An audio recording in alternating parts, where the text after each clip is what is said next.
Welcome to the deep dive. Yes. Today we're going deep into 14th century philosophy with Robert Holkot, a thinker who really grappled with some of the big questions, especially those related to God's power and knowledge. Yeah. I know you're a philosophy enthusiast. Yeah. So we've pulled some intriguing excerpts from the Stanford Encyclopedia of Philosophy on Holkot to unpack. Sounds good. So, What's fascinating about Holkot? well, what's fascinating about him is that he wasn't just working in a vacuum. Right.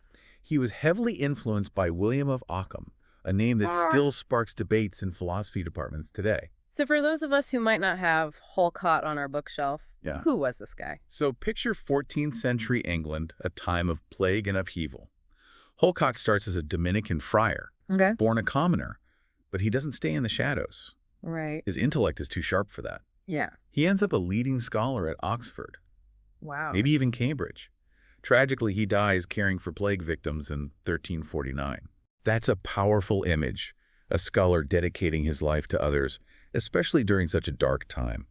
It makes you wonder how those experiences shaped his philosophical views. Absolutely. What kind of work did he actually produce? Holkot was incredibly prolific. Okay. He wrote commentaries on the Bible, engaged in complex philosophical debates, Right. and even left behind a collection of sermons. Wow. His most famous works include his commentary on the sentences, a major theological text, and his Postilia Super Librum Sapientiae, Okay. a deep dive into the Book of Wisdom. It sounds like he wasn't afraid to tackle the big questions. Yeah. But before we get into those, Right. let's talk about Occam. Sure. How did Occam's philosophy influence Holkot? Well, Occam was a real revolutionary. Okay. He's known for his nominalism, the idea that only individual things truly exist, not abstract universals. Right. This had a ripple effect on how we understand language, knowledge, and even God. Right. Holkot, taking these ideas and running with them, developed his own unique philosophical system. So they were like philosophical buddies, bouncing ideas off each other.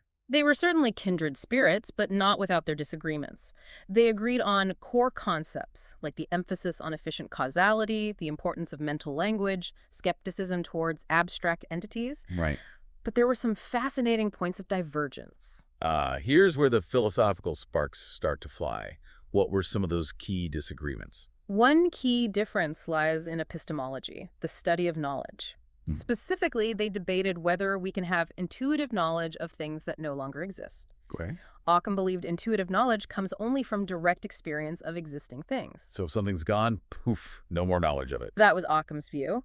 But Holkot argued that God, with his infinite power, could preserve our cognition of an object even after it's destroyed. So hypothetically, I could still know about a chair, even if it's been smashed to bits. Exactly. Holkot argued that in that case, our knowledge would become abstractive, not intuitive. Right. It wouldn't depend on the continued existence of the chair. This difference reveals a lot about how they each approach the relationship between human knowledge and God's power. That's a pretty subtle but important distinction. It is. It makes you wonder how they reconciled their views on knowledge with their beliefs about God. Right. Did Holkot, like many philosophers of his time, try to prove God's existence through reason? That's a crucial question, and Holkot's answer might surprise you. He argued that human reason alone can't prove the existence of incorporeal beings like God or angels. So faith takes center stage here. Precisely. Holkot believed this knowledge comes from divine revelation, starting with Adam and Eve and passed down through history. He even suggested that some pagan philosophers, like Aristotle, might have had access to fragments of this revealed knowledge, even without scripture. That's a fascinating take on the relationship between reason and revelation. It is. But didn't that create some tension with the prevailing logic of the time? How do you reconcile Christian doctrines like the Trinity, which seem to defy Aristotelian logic, Right. with a system based on reason? This is where Holkot gets truly innovative. Okay. He acknowledged the apparent contradictions between doctrines like the Trinity and the strict rules of Aristotelian logic. Right. His solution: two systems of logic. Wait, two logics. Now you've got my attention. Imagine it this way. Aristotelian logic governs the natural order, the world we experience through our senses. But for the supernatural realm, the realm of God and faith, we need a different logic. A logic of faith, if you will. Okay. For Holkot, faith doesn't contradict logic. It simply operates on a different set of rules, rules that can accommodate the mysteries of the divine. So we're talking about different sets of rules for different domains of knowledge. Exactly. That's a bold move, especially for a 14th century thinker. It is. I can only imagine the debates that must have sparked. Oh, absolutely. But how did this idea of a separate logic for faith play out in his other philosophical views? Did he apply this kind of thinking to other areas like ethics Yes. or the problem of free will? Absolutely. And that leads us right into another central concept for Holkot. Contingency, the idea that things could have been otherwise. Oh. This gets particularly complex when you factor in God's power and foreknowledge.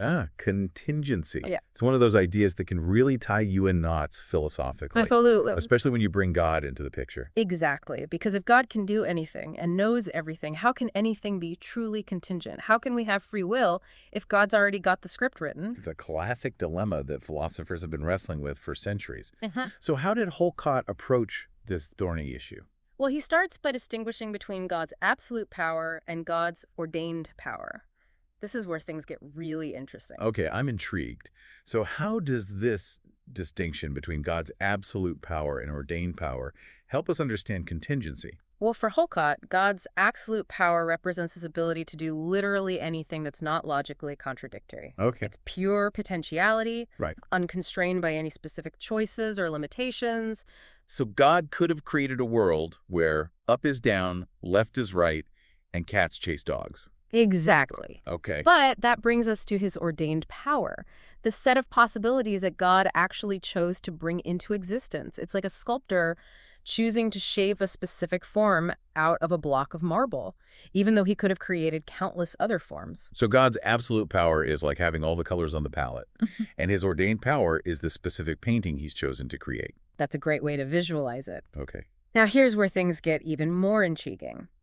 Holkot argues that these two powers aren't separate entities within God. Okay. They're two different ways we humans conceptualize God's single, unified power. Hold on a second. I'm trying to wrap my head around that. How can they be two sides of the same coin if they seem so distinct? Think about it in terms of modal logic. Right. When we say God can do X from the perspective of his absolute power, we're talking about logical possibility. Right. It doesn't matter if it contradicts the current world as we know it. It's conceivable within the realm of God's unlimited power. So God could make time run backward, but that wouldn't mesh well with our current understanding of causality. Exactly. But when we say God can do X from the perspective of his ordained power, we're talking about a possibility that's both logically coherent and decompatible with the existing structure of the world he's created. So God could choose to reveal the future to us, Right. but maybe that wouldn't align with his plan for human free will and the drama of our choices. Precisely. Holkot uses this framework to grapple with some of the most challenging theological puzzles, like how to reconcile God's foreknowledge with human freedom. That's the million-dollar question, isn't it? If God knows what I'm going to do before I even do it, Yes. how can I truly be free? Holkot dives deep into this in his commentary on the sentences. He argues that propositions about the future can be true from God's perspective, but they can never have been true in the past. Wait, true, but never been true. That sounds like a philosophical paradox. It's a mind-bending concept for sure. Yeah. Let me try to unpack it a bit. Imagine God knows that Socrates will sin tomorrow. Okay. That proposition is true from God's perspective. Right. He sees the future. But because Socrates hasn't actually sinned yet, Right. the proposition was never true in the past. Go. It only becomes true when the event actually occurs. So it's like a movie that's already been filmed, Yes. but the characters haven't acted out their scenes yet. The script is there, but the reality is still unfolding. That's an interesting analogy. It gets at the heart of Holkot's point. The future is set in the sense that God knows it, but it's also still contingent because it hasn't been realized yet. Right. Our choices haven't played out. That's a fascinating way to think about it. It preserves both God's foreknowledge and the genuine openness of the future. It does. But did Holkot develop any unique methods or tools to explore these complex issues of contingency and divine power? He did. And this is where his philosophical creativity shines through. Holkot was fascinated by the structure of obligational debates, those rigorous argumentative exercises common in medieval universities. Remind me how those debates worked. It sounds a bit like a philosophical duel. Exactly. Two philosophers would square off. Okay. One, the opponent, would propose a claim. Right. The other, the respondent, had to respond based on the rules of logic and the accepted premises. It was a battle of wits, with each side trying to outmaneuver the other. So it was a game with very specific rules and strategies. Precisely. Okay. And Holkot saw a parallel between those debates and our relationship with God. Oh, interesting. We accept God's revelations as true, even though they might theoretically change. It's like agreeing to the initial proposition in an obligational debate. So we're playing along with God's game, trusting that he'll play fair, even if we don't fully understand the rules or the ultimate goal. That's a thought-provoking way to put it. It highlights the element of faith and trust in our relationship with God. We're accepting his revealed truths, but we still have the freedom to grapple with them, to explore their implications, to try to understand the logic behind them. It's like we're playing a cosmic game of chess with God. Right. We can make our moves, but ultimately he's the grandmaster orchestrating the larger game. And that brings us to another fascinating aspect of Holkot's thought: his unique approach to truth and modality. You see, he took Occam's ideas about time as a modal feature of language and ran with them in his own direction. Right. Occam argued that past tense propositions are necessary because they've already happened, while future tense propositions are contingent because, well, the future's still up in the air. Exactly. Oh. But Holkot takes this a step further. He distinguishes between propositions that are determinately true or false and those that are indeterminately true or false. Oh, okay. Propositions about the past and present are determinate. Right. We can know with certainty whether they're true or false. Right. But propositions about the future, well, that's a different story. So it's like saying I ate cereal for breakfast is definitely true or false. Yeah. But I will eat pizza for dinner is still hanging in the balance. It could go either way. That's a great way to put it. Yeah. And this distinction has profound implications for how we understand contingency and God's foreknowledge. Holkot argues that propositions about the future, even those known by God, are indeterminately true or false because they're still contingent. Right. They haven't become fixed in reality yet. So even though God knows the future, it's not like it's etched in stone. There's still a genuine openness, a possibility for things to go differently. Precisely. And that's where Holkot's concept of a counterfactual past comes into play. Okay. It's the idea that even though things happened a certain way, Okay. they could have happened differently. Okay. My head's starting to spin a bit here. Yeah. Counterfactual past. Yeah. It sounds like we're venturing into alternate timelines. It's a mind-bending concept, for sure, but it's crucial to Holkot's understanding of contingency. He argues that even past events, things that are determinately true from our perspective, were once contingent possibilities. Right. God could have chosen a different path, a different set of outcomes. So the past, in a way, is just as open as the future. We just don't see it that way because we're stuck in the linear flow of time. That's a great way to think about it. And this leads us to another key element in Holkot's thought: the role of human intention. Even in a world where God knows the future, our choices still matter profoundly. So we've covered a lot of ground here. Contingency, God's power, the nature of truth, even the idea of a counterfactual past. Yeah. But where does human intention fit into all of this? If God already knows what we're going to do our choices really matter? This is where Holkot's ethical thought comes into play. He argues that even though God has ordained a specific set of possibilities for our world, our intentions still play a crucial role in our relationship with God and our ultimate salvation. So it's not just about following the rules blindly. Our inner motivations matter too. Exactly. Holkot emphasizes that actions are right because God commands them, not because of some inherent goodness or badness. This is his divine command theory of ethics. So hypothetically, could God have commanded something that seems wrong to us, like stealing or lying? Holkot, following Occam's line of reasoning, would say yes. God's absolute power means that even moral commands are, in a sense, contingent. But he balances this with his covenantal theology. Covenant theology. That rings a bell. Remind me how that works. It's all about the relationship between God and humanity. God promises salvation to those who genuinely strive to obey his commands, even if those commands might theoretically change. It's about trust and faithfulness within a relationship. So it's not about achieving some kind of perfect moral scorecard. It's about the orientation of our hearts toward God. That's a great way to put it. Holkot even uses the example of an old woman being taught a false doctrine by a bishop. If she believes it's true and strives to follow it, her intention is what matters. That's a very compassionate perspective. It suggests that even in cases of error or misinformation, our sincere desire to follow God's will is recognized and valued. It reminds me a bit of the idea behind Pascal's wager. You're picking up on a key theme here. Holkot emphasizes that intention is paramount, especially when we consider the possibility of divine deception. Right. We talked earlier about how Holkot believed God could deceive even within the ordained system.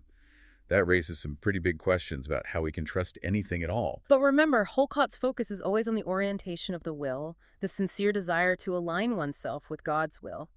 Even if we're deceived, our intention to believe God's words and obey his commands is what ultimately matters. So it's a leap of faith, a trust that even in the face of uncertainty or even potential deception, God will honor our genuine striving toward him.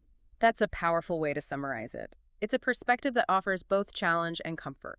It challenges us to examine our own motives and to cultivate a deep trust in God's goodness, even when things seem confusing or contradictory. As we wrap up our deep dive into Robert Holkot, I'm struck by how his philosophy is both deeply rooted in the theological debates of his time and surprisingly relevant to the questions we're still grappling with today. Absolutely. His ideas about contingency, divine command ethics, the nature of truth, and the importance of intention continue to spark debate and inspire new avenues of philosophical inquiry. For those of you listening, I hope this deep dive has given you a taste of the richness and complexity of Holkot's thought. He was a thinker who wasn't afraid to ask the tough questions, to challenge conventional wisdom, and to explore the paradoxical nature of God's power and our relationship with the divine. And perhaps like all great philosophers, he's left us with more questions than answers. But those questions, the ones that push us to think deeply about the nature of reality, knowledge, and faith, are the ones that truly matter. So until next time, keep those philosophical gears turning, and remember there's always more to discover in the vast and ever-unfolding world of ideas. Thanks for joining us on The Deep Dive.